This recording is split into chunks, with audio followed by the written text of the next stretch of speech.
Assalamualaikum, berjumpa lagi dengan saya Pak Roni untuk membahas masalah kompensasi dan santunan kecelakaan kerja pada sesi yang kedua ya.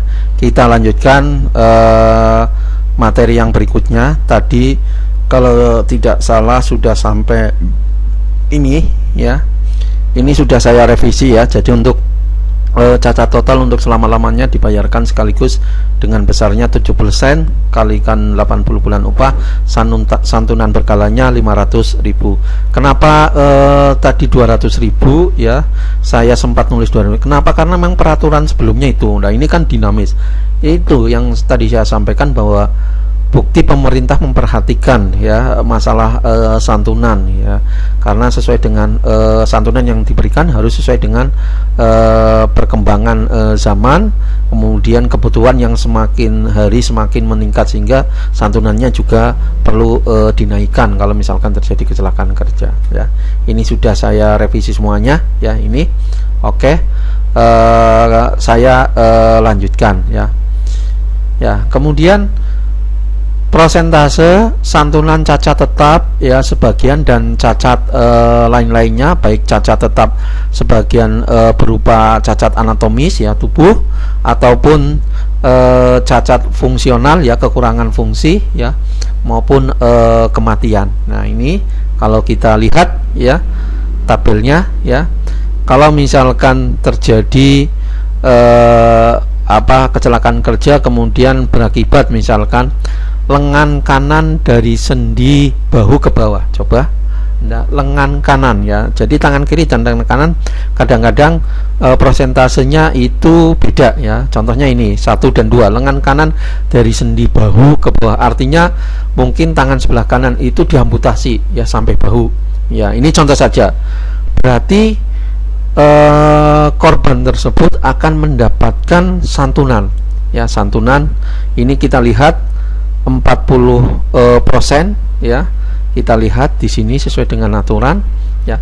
Cacat sebagian untuk selama-lamanya dibayarkan sekaligus. Artinya tadi kalau misalkan dia karena kecelakaan kerja kemudian mengakibatkan cacat ya, tadi sampai sendi sampai bahu, artinya bahunya sampai bahu, tangan kanan itu mungkin diamputasi, maka tadi persentase sesuai tabel adalah berarti 40% dikalikan dengan 80 upah. Nah, ini harus dibayarkan sekaligus ya, itu ya. Nah, itu ya kira-kira itu. Nah, ini ya bisa dilihat sendiri 1 sampai dengan 42. Nah, ini kalau kehilangan fungsi pun ya tadi ya dijelaskan ya, ini harus berapa ya dan sebagainya. Nah, ini ada semuanya ya. Ada yang tangan kiri bagian anggota tubuh sebelah kanan dengan bagian kiri ada yang dihargai sama persentasenya, ada yang beda. Harus lihat ya secara jeli. Ini sesuai dengan peraturan pemerintah nomor 82 tahun 2019 ya, lampiran 3. Tolong ntar Anda bisa baca sendiri pula. Nah, kemudian kalau misalkan ada pihak-pihak yang tidak menaati terhadap peraturan pemerintah nomor 44 tahun 2015 yang diperbaharui oleh peraturan pemerintah nomor 82 tahun 2019, terus apa sanksinya? Nah, ini sudah disebutkan akan diberi sanksi administratif ya terlebih dahulu ya, di samping ntar bisa aja dibawa ke ranah hukum, tapi sanksi administratif terlebih dahulu ya, sesuai dengan tingkat keteledorannya, tingkat kesalahannya seperti apa. Nah, sanksi akademis itu bisa berupa teguran tertulis, bisa berupa denda, ataupun bisa tidak mendapatkan layanan publik tertentu. Jadi kalau ngurus-ngurus gitu perusahaannya di blacklist atau apa, nah itu bisa saja ya sanksi ya. Ataupun kalau misalkan mungkin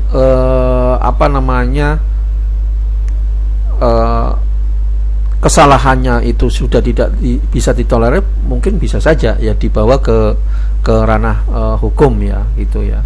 Oke ya.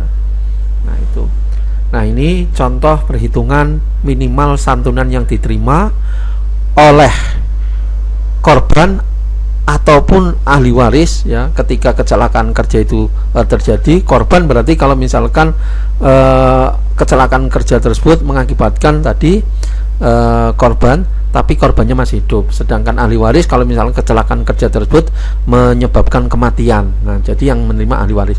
Tentunya syarat minimalnya adalah bahwa tenaga kerja yang menjadi korban tersebut atau meninggal tersebut sudah diikut sertakan dalam minimal BPJS ya,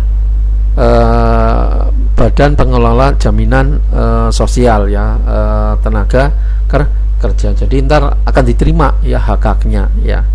Ini contohnya yang pertama ini ya, kalau kemarin kalau Anda masih ingat, ini menjadi contoh kasus untuk perhitungan prediksi perhitungan kerugian. Kalau ini saya pakai untuk perhitungan santunan yang akan diterima oleh korban ataupun ahli waris itu berapa. Tentunya kalau korban kecelakaan kerja tersebut sudah ikut ya BPJS ya, diikutkan BPJS oleh perusahaannya. Ini contohnya, pada tanggal 20 Maret 2020 terjadi kecelakaan kerja pada perusahaan XYZ mengakibatkan rusaknya bangunan gedung, sepeda motor, kemudian yang berikutnya seorang satpam meninggal dunia ya, gaji satpam 1,8 juta, kemudian seorang kepala QC yang mengalami cacat tangan kanan dari ujung sampai lengan ya, sampai bahu ini, kemudian kaki kanannya juga cacat ya, dari ujung sampai paha ya, jadi diamputasi ya tangan kanannya sama kaki kirinya. Gaji kepala QC misalkan di situ ya, contohnya 5,8 juta per bulan, diasumsikan satu bulan itu sekitar 30 hari. Nah, kira-kira berapa santunan, minimal santunan atau kompensasi yang akan diterima oleh korban ataupun ahli waris karena ada yang sudah meninggal dunia ya. Kita lihat ya, jawabannya adalah santunan yang minimal yang harus diterima atau diberikan oleh BPJS. Yang pertama adalah santunan kematian ya. Santunan kematian itu kalau kita lihat ya, sesuai dengan tadi ya, 60% kalikan 80 bulan upah, maka santunan yang akan diterima ya oleh ahli waris yang meninggal dunia itu sebesar 86,4 juta, karena tadi yang meninggal adalah Pak Satpamnya gaji per bulannya adalah 1,8 juta. Kemudian yang berikutnya santunan berkala ya, santunan berkalanya berapa? 500.000 per bulan selama 24 bulan dan dibayarkan sekaligus, jadi ada 12 juta. Biaya pemakaman, nah ini minimal ini 10 juta ya, kalau misalkan boleh ditanggung pihak yang lain.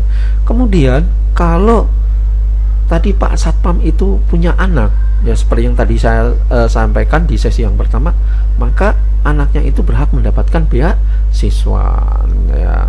Tapi di dalam cerita ini saya tidak menyebutkan punya anak dan sebagainya, sehingga ini diabaikan. Kalau ada ya ntar Anda dihitung itu beasiswanya berapa gitu yang diterima. Kemudian ntar anaknya SD atau kuliah dan sebagainya itu juga bisa dihitung ya. Jadi tiap tahunnya dapat berapa itu. Kemudian yang berikutnya yaitu korban kepala QC. Jadi santunan cacat tangan ya, dari ujung sampai lengan. Jadi itu diamputasi sampai bahu ya. Kalau kita lihat dalam tabel 40% kalikan 80, yaitu sebesar 57,600 ya. Kemudian santunan cacat kaki kanannya yaitu sebesar 35% kalikan 80. Oh sebentar, gaji kepala QC itu mohon maaf ya, tidak 1,8 tapi 5,8. Mohon maaf ya, ini ya saya rubah ya, 5,8. Nah ya, Anda pakai kalkulator ya, dihitung lagi kira-kira berapa. Mohon maaf kalau saya keliru ya.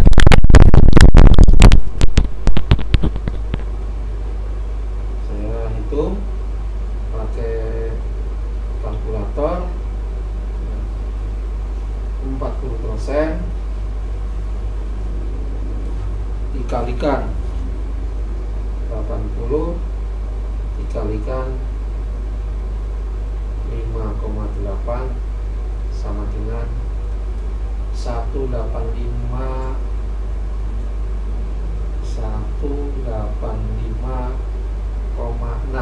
ya, juta.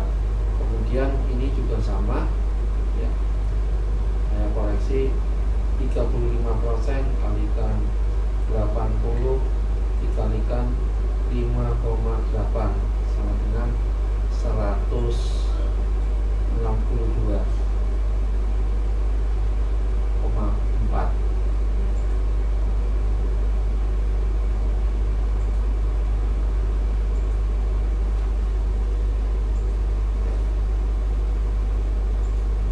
Oke ya. Koreksi ya, jadi mohon maaf ya, ini tadi ada kekeliruan ya, untuk gaji kepala QC-nya ternyata memang lebih besar ya. Kita coba dicek kembali ya teman-teman mahasiswa ya. Kemudian tadi dasarnya apa? Tadi ya dasarnya adalah di peraturan menyatakan cacat sebagian untuk selama-lamanya dibayarkan sekaligus sesuai persentase tabel. Persentase tabelnya untuk tadi ya, ini untuk lengan kanan itu dari sampai bahu ya, tadi 40%, sedangkan kaki ya, kaki ya tidak ada pembagian kaki kanan dan kiri, jadi dianggapnya sama, itu 35%. Maka ini ya 40 dan 35% ya itu. Kemudian yang apa namanya, yang kematian ya, kematian ya itu seperti yang tadi saya sampaikan ya, untuk kematian nah ini jadi 60% kalikan bulan upah ya. Kemudian santunan berkalanya 12 juta karena 500 kali ini. Kemudian ada biaya pemakaman. Kemudian kalau misalkan apa namanya, ada anak, berarti anaknya dapat beasiswa itu ya. Ini tidak ini enggak ya, pertemuan ke 9 ya. Terima kasih ya.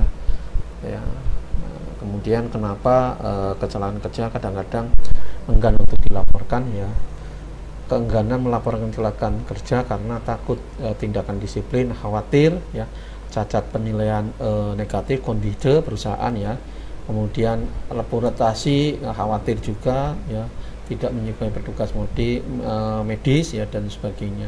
Nah, kira-kira kenapa beberapa alasan ya, peristiwa kecelakaan kerja yang menyebabkan kerugian non fisik itu jarang disampaikan karena ini khawatir ya. Mungkin itu saja yang bisa saya sampaikan. Terima kasih. Wabillahi taufiq wal hidayah. Wassalamualaikum warahmatullahi wabarakatuh.